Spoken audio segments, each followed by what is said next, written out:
Kauno Žalgiris užtikrintą pergalę pradėjo BetSafe LKL čempionatą.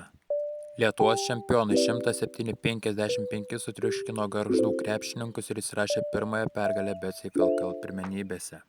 Solidžiausiai komandoje atrodė naujokas Brady Manek, pataikęs net 7 tritaškius ir iš viso surinkęs 23 taškus.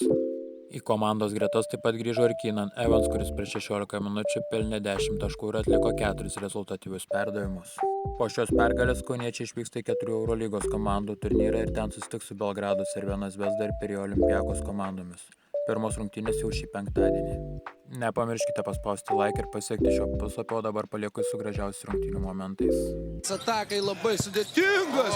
Keenano Evanso metimas. Gynyboje Jailenui Scottui. Stumdosi su Laurynu Biručiu. Lekavičius palei galinę liniją. Žalgirio Vijurkas ir į dešinės. Aukštą pick and rollą bando žaisti kauniečiai.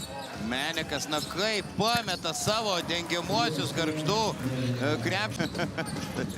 Tikrai taip. Edgaras Ulanovas atakuoja Maliką Topiną, pražanga 2 taškai. Kas stengsimės? Lekavičius Brady Menekui iš aikštės kampo. Jog tave, Vaidai, Kazys Maksvytis visgi veikia. Smagia ranka. Dabar dar ir perima kamuolį. Dabar dar ir priima perdavimą. Dabar dar ir švystelį. Dar vieną. Čia pranašumo situacija. Urkis gerai atsilaikė, na bet kaip miega. Polių santykis 24-13. Laurynas Birutis. Brady Menekui iš toli priverstas stabdyti žaidimą, kadangi tai, kas... Įvairias gynybos sistemas ir puolime įvairius derinius. Kazys Maksvytis šiandien.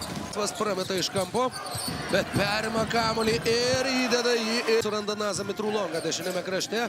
Butkevičius iš toli 3 taškai. Kol kas dar nevertas milijono, bet ateityje ką gali žinoti. Brady Meneko. Kemsta varžovų gynyboje. Kyštelė ranką Butkevičius, perimtus kamuolys. Montvila. Dedas Montvila. Šilutiškis gana galingo kūno sudėjimo. Meneka.